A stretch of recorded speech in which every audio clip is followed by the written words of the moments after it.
Right ఇవాళ చంద్రబాబు వేసిన quash petition పై సుప్రీంకోర్టులో తుది తీర్పు వెలువడనుంది. అయితే ద్విసభ్య ధర్మాసనంలో భిన్న అభిప్రాయాలు అయితే ప్రస్తుతం వ్యక్తమవుతున్నట్టు కూడా మనకు తెలుస్తుంది. అయితే ఏదైతే చంద్రబాబు ఎఫ్ఐఆర్ రద్దు చేయాలని చెప్పేసి క్వాష్ పిటిషన్ వేశారో ఆల్రెడీ అక్టోబర్ 20న దీనికి సంబంధించిన విచారణ జరిపిన సుప్రీంకోర్టు తీర్పును రిజర్వ్ చేసింది. ఇవాళ తుది తీర్పును వెలువరచనుంది. ప్రస్తుతం అయితే జడ్జిమెంట్ స్టార్ట్ అయింది. కోర్టులో అయితే అటు చంద్రబాబు తరపు లాయర్లు కానీ ఇటు సిఐడి తరపు లాయర్లు కానీ తమ భిన్న వాదనలు అయితే వినిపిస్తున్నటువంటి సిచ్యువేషన్ కూడా ఉంది. ఇక చంద్రబాబు క్వాష్ పిటిషన్ పై అయితే ప్రస్తుతం సుప్రీంకోర్టులో విచారణ మొదలైంది. ద్విసభ్య ధర్మాసనంలో భిన్న అభిప్రాయాలు అయితే వ్యక్తమవుతున్నాయి. ఏదైతే చంద్రబాబుకు అనుకూలంగా అయితే ప్రస్తుతం జస్టిస్ బోస్ ఉన్నట్టు కూడా మనకు తెలుస్తుంది. ఇక బాబుకు 17A వర్తిస్తుందని కూడా బోస్ వాదించినట్టు కూడా చంద్రబాబు తరపు లాయర్ బోస్ వాదించినట్టు కూడా మనకు తెలుస్తుంది. మరోవైపు 17A వర్తించదంటూ కూడా అటు జస్టిస్ చెప్పినట్టు కూడా తెలుస్తుంది.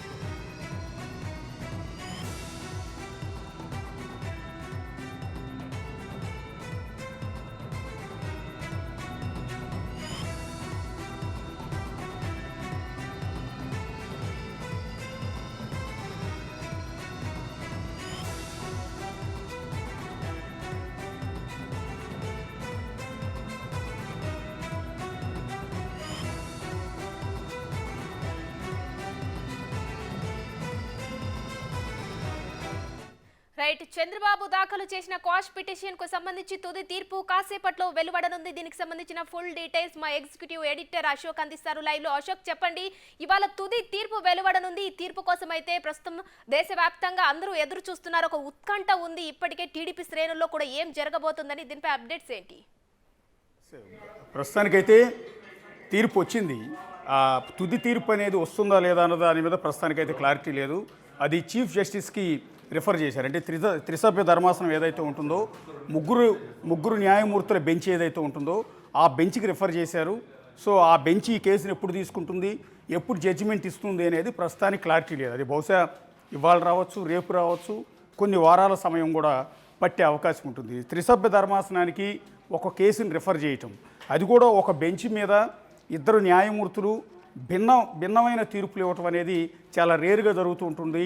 బాబ్రీ మసీదు విధ్వంసం లాంటి కేసుల్లో మాత్రమే ఇలాంటి భిన్నాభిప్రాయాలను వ్యక్తం చేసిన సందర్భాలు మనం చూసాం.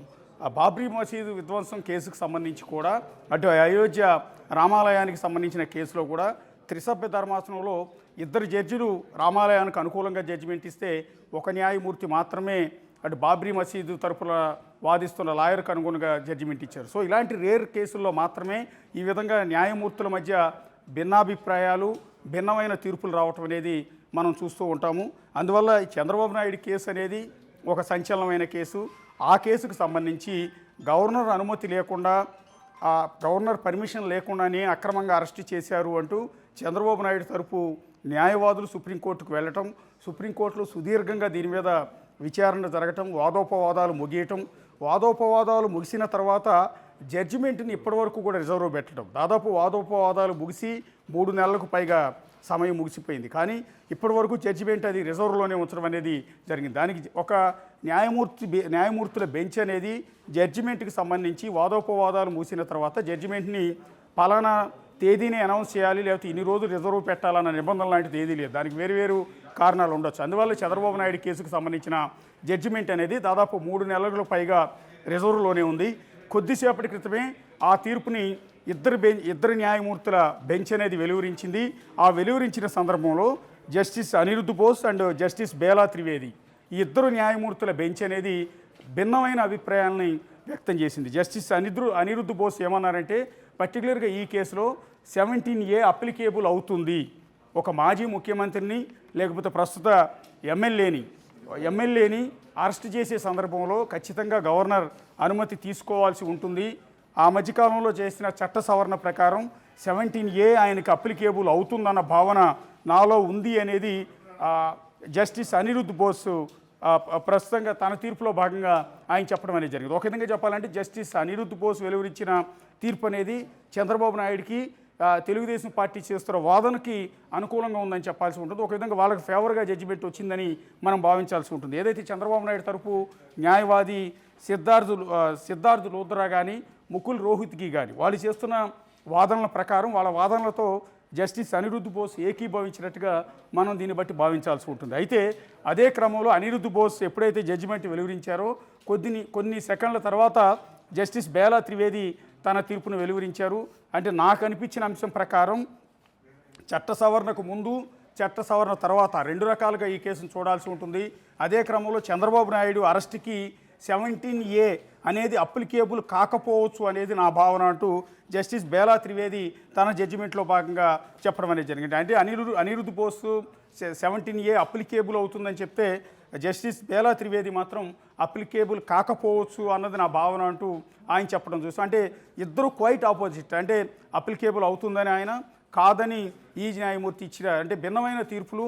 ఆ ఇద్దరి తీర్పుల్లో కూడా భిన్నాభిప్రాయాలు ఉండటం. నేను చెప్పినట్టుగా చాలా రేర్ కేసుల్లో మాత్రమే ఇలాంటి పరిణామం సంభవిస్తూ ఉంటుంది. ఒకే బెంచ్ మీద ఉన్న ఇద్దరు న్యాయమూర్తులు కూడా ఒకరోజు 2 రోజులు దాని మీద పూర్తిగా విశ్లేషించుకుంటారు, అభిప్రాయాలను పంచుకుంటారు. దానికి సంబంధించి గతంలో ఇలాంటి కేసుల్లో ఇలాంటి సందర్భాల్లో ఏ జడ్జిమెంట్లు వచ్చాయనేది ఆ కేసుని రెఫరెన్స్గా తీసుకుని దాన్ని పరిశీలిస్తారు, దాన్ని స్టడీ చేస్తారు. ఇంకా అవసరమైతే సీనియర్ న్యాయమూర్తుల అభిప్రాయాలు తీసుకుంటారు. అన్నీ తీసుకున్న తర్వాత ఇద్దరు ఒక అభిప్రాయానికి వచ్చి సహజంగా జడ్జిమెంట్ అనేది వెలువరించడం మనం రెగ్యులర్గా చూస్తుంటాం. కానీ ఈ కేసుకు సంబంధించి 3 నెలల పాటు తీర్పు రిజర్వ్లో ఉన్నప్పటికీ 3 నెలల తర్వాత కూడా ఇద్దరు న్యాయమూర్తుల మధ్య భిన్నాభిప్రాయాలు ఇప్పటికీ కూడా ఉన్నాయి. ఇప్పటికీ 17A అప్లికేబుల్ కాదని జస్టిస్ బేలా త్రివేది, అప్లికేబుల్ అవుతుంది అని జస్టిస్ అనిరుద్ధ్ చంద్రబోస్ ఇద్దరు న్యాయమూర్తులు కూడా భిన్నమైన అభిప్రాయాలని చెప్పేశారు. కాబట్టి ఇలాంటి సందర్భాలు అంటే ఇద్దరు న్యాయమూర్తుల బెంచ్లో ఇద్దరు న్యాయమూర్తుల తీర్పులు భిన్నంగా ఉన్నప్పుడు, పరస్పరం విరుద్ధంగా ఉన్నప్పుడు దీన్ని నెక్స్ట్ బెంచ్కి రిఫర్ చేయడం అనేది ఆనవాయితీగా వస్తుంది. ఒకవేళ హైకోర్టు చీఫ్ జస్టిస్ బెంచ్లో కనుక ఇలాంటి భిన్నాభిప్రాయాలు ఉంటే సుప్రీంకోర్టుకి రిఫర్ చేస్తారు. ఇది ఆల్రెడీ సుప్రీంకోర్టులోనే ఉంది కాబట్టి సుప్రీంకోర్టులో ద్విసభ్య ధర్మాసనంలో ఈ జడ్జిమెంటు భిన్నాభిప్రాయాలతో వచ్చింది కాబట్టి దీన్ని త్రిసభ్య ధర్మాసనం అంటే 3 న్యాయమూర్తులున్న చీఫ్ జస్టిస్ బెంచ్కి దీన్ని రిఫర్ చేస్తున్నట్టుగా జస్టిస్ అనిరుద్ధ్ బోస్ కొద్దిసేపటి క్రితం ప్రకటించారు. సో దీనికి సంబంధించిన క్లారిటీ ఇది వర్తిస్తుందా లేదా అన్నది తుది తీర్పు అనేది చీఫ్ జస్టిస్ నేతృత్వంలో ఉన్న త్రిసభ్య ధర్మాసనంలో కొద్ది రోజుల తర్వాత రావచ్చు, కొన్ని వారాల తర్వాత రావచ్చు, కొన్ని నెలల తర్వాత కూడా రావచ్చు. ఎప్పట్లోకి వస్తుంది ఏంటనేది మనం చెప్పలేము. ఇది అక్కడికి రిఫర్ అయింది కాబట్టి రిఫర్ అయిన తర్వాత త్రిసభ్య ధర్మాసనం దాన్ని పరిశీలించి ఇలాంటి అకేషన్లో ఇంతకుముందు ఈ 17Aకి సంబంధించి ఏ కేసుల్లో ఎలాంటి జడ్జిమెంట్లు ఇచ్చారా, ఒకవేళ ఏ కేసులోని ఇలాంటి జడ్జిమెంట్ ఇవ్వకపోతే 17Aకి సంబంధించి ఈ రకమైన ఇబ్బందులు ఎప్పుడు తలెత్తకపోయి ఉంటే కొత్తగా ఫస్ట్ టైమే దీనికి సంబంధించిన జడ్జిమెంట్ ఇవ్వాల్సి వస్తే ఏం చేయాలి అన్నది చీఫ్ జస్టిస్ దానికి సంబంధించి నిర్ణయం అనేది తీసుకునే అవకాశం మనకు కనిపిస్తూ ఉంటుంది. 17A గురించి చాలామందికి ఇప్పటికీ కూడా పూర్తిగా అవగాహన లేదని చెప్పాల్సి ఉంటుంది. సిద్ధార్థ్ లూథ్రా అంటే చంద్రబాబు నాయుడు తరపు న్యాయవాది, అది కూడా ఢిల్లీ నుంచి వచ్చిన ప్రత్యేక న్యాయవాది మొట్టమొదటిసారి 17A గురించి ప్రస్తావించారు. వాస్తవంగా చంద్రబాబు నాయుడు అరెస్ట్ అయి రాజమండ్రి జైల్లో ఉన్నప్పుడు అందరూ ఊహించింది, తెలుగుదేశం పార్టీ శ్రేణులతో పాటు చంద్రబాబు నాయుడు కుటుంబం కూడా ఎక్స్పెక్ట్ చేసింది ఏంటి అంటే చంద్రబాబు నాయుడికి సంబంధించిన బెయిల్ పిటిషన్ ఒకవేళ దాఖలు చేస్తారేమోనని అందరూ కూడా ఎక్స్పెక్ట్ చేశారు. కానీ అందరి ఆలోచనలకు భిన్నంగా సిద్ధార్థ్ లూథ్రా అటు ఏసీబీ కోర్టులో కావచ్చు, హైకోర్టులో కావచ్చు, సుప్రీంకోర్టులో కావచ్చు దాఖలు చేసింది 17Aకి సంబంధించి. అసలు చంద్రబాబు నాయుడు అరెస్టే చట్ట విరుద్ధం అన్న భిన్నమైన వాదనని ఆయన తెర మీదకి తీసుకురావటం అనేది అప్పుడు తెలుగుదేశం పార్టీ శ్రేణుల్లో కూడా ఒక రకంగా ఆశ్చర్యాన్ని కలిగించిందని చెప్పాల్సి ఉంటుంది. రెగ్యులర్గా అరెస్ట్ అయినప్పుడు ఇమ్మీడియట్గా బెయిల్ కోసం అప్లై చేసి బెయిల్ మీద చంద్రబాబు నాయుడు ఎట్టి పరిస్థితుల్లో కూడా బయటికి తీసుకురావడానికి ట్రై చేయాలి. కానీ ఈ విధంగా కొత్త సెక్షన్లతో అసలు కేసే చెల్లదు, ఇది చట్టవిరుద్ధం అంటూ కొత్త రకమైన వాదనలతో కాలయాపన చేస్తున్నారన్న ఆరోపణ తెలుగుదేశం పార్టీ శ్రేణులు కూడా సిద్ధార్థ్ లూథ్రా మీద చేసిన సందర్భంలో ఆయన చెప్పింది ఒకటే, న్యాయం గెలుస్తుంది, ఈ కేసులో పర్టికులర్గా గవర్నర్ అనుమతి లేకుండా చంద్రబాబు నాయుడిని అరెస్ట్ చేయడం అనేది చట్టవిరుద్ధం. సో అసలు కేసే తప్పుడు కేసు అయినప్పుడు, అరెస్టే చట్టవిరుద్ధం అయినప్పుడు మనం బెయిల్ దాఖలు చేయడం అనేది కరెక్ట్ కాదు. బెయిల్ కోసం అప్లై చేయకూడదు, అసలు కేసే కరెక్ట్ కాదంటూ మనం క్వాష్ పిటిషన్ దాఖలు చేద్దామంటూ ఆయన క్వాష్ పిటిషన్ని దాఖలు చేయడం జరిగింది. అప్పుడు హైకోర్టు దాన్ని తిరస్కరించడం, ఆ తర్వాత సుప్రీంకోర్టుకు రావడం, సుప్రీంకోర్టులో సుదీర్ఘంగా దీనికి సంబంధించిన వాదనలు జరగటం. అటు ప్రభుత్వం తరపు న్యాయవాదులు చెప్పింది ఒకటే, దీనికి ఈ కేసుకి చంద్రబాబు నాయుడు అరెస్ట్కి ఏమాత్రం కూడా సంబంధం లేదు, 17A ఆయనకి అప్లికేబుల్ కాదు అంటూ ఆ ప్రభుత్వం కూడా రకరకాలుగా ప్రభుత్వం తరపు న్యాయవాదులు కూడా వాదించడం అనేది జరిగింది. కానీ ఇది 17A అనేది 2018లో వచ్చిన చట్ట సవరణ చేసుకుని కేసుని క్వాష్ చేయలేం, క్వాష్ చేయటానికి వీల్లేదు. 2018లో వచ్చిన సవరణ కేవలం తేదీకి సంబంధించింది మాత్రమే, తేదీ అంటే అరెస్ట్ చేసిన డేట్కి సంబంధించింది మాత్రమే తప్ప ఈ చట్ట సవరణ అనేది పూర్తిగా అసలు చంద్రబాబు నాయుడికి క్వాష్ అప్లికేబుల్గా లేదు అనేది ఆనాడు ప్రభుత్వం తరపు న్యాయవాదులు వాదించారు. కొద్దిసేపటి క్రితం బేలా త్రివేది కూడా ఇదే రకమైన వాదాన్ని తెర మీదకి తీసుకొచ్చినట్టుగా మనం ఒకసారి చూడాల్సి ఉంటుంది. అవినీతి నిరోధక చట్టానికి 17Aని ముడిపెట్టలేము, చంద్రబాబు పిటిషన్కు 17A వర్తించదు అని ఆయన కూడా అదే రకమైన కామెంట్ చేసిన సందర్భాలు చూసాం. అయితే సిద్ధార్థ రుద్ర మొదటి నుంచి కూడా, అంటే చంద్రబాబు నాయుడు తరపున న్యాయవాది సిద్ధార్థ రుద్ర మొదటి నుంచి ఇదే అంశం మీద పట్టుబడుతున్నారు. ఈ కేసు ఎట్టి పరిస్థితిలో కూడా నిలబడదు, ఎప్పటికైనా ఇది క్వాష్ అవ్వాల్సిందే, ఈ అరెస్ట్ అనేది చట్ట విరుద్ధం అని తేలుతుంది అంటూ మొదటి నుంచి కూడా ఆయన తెలుగుదేశం పార్టీ శ్రేణులకు భరోసా ఇచ్చే ప్రయత్నాలు చేస్తున్నారు. సుదీర్ఘ విరామం తర్వాత, సుదీర్ఘ వాదోపవాదాల తర్వాత అల్టిమేట్గా సుప్రీంకోర్టులో ఇవాళ జడ్జిమెంట్ అయితే వచ్చింది. కానీ ఆ జడ్జిమెంట్ అనేది తెలుగుదేశం పార్టీ అనుకుంటున్నట్టుగా, తెలుగుదేశం పార్టీ ఎక్స్పెక్ట్ చేసినట్టుగా, సిద్ధార్థ లుద్రా వాదన చేసినట్టుగా 100% జడ్జిమెంట్ రాలేదని చెప్పాల్సి ఉంటుంది. కాకపోతే సిద్ధార్థ లుద్రా చేసిన 17A అప్లికేబుల్కి సంబంధించిన వాదనతో కేవలం జస్టిస్ బోస్ మాత్రమే అంగీకరించారు, ఏకీభవించారు. కానీ బేలా త్రివేది మాత్రం దాన్ని యాక్సెప్ట్ చేయలేదు. దీన్ని బేస్ చేసుకుని చంద్రబాబు పిటిషన్ మనం క్వాష్ చేయలేం, ఆ కేసును మనం కొట్టివేయలేమంటూ బేలా చెప్పేయడంతో ఇప్పుడు ఈ కేసు అనేది త్రిసభ్య ధర్మాసనానికి, అంటే చీఫ్ జస్టిస్ బెంచ్కి వెళ్ళింది. సో చీఫ్ జస్టిస్ ఏ నిర్ణయం తీసుకుంటారు అనే దాని మీద ప్రస్తుతం చంద్రబాబు కేసు అనేది ఆధారపడి ఉందని చెప్పొచ్చు.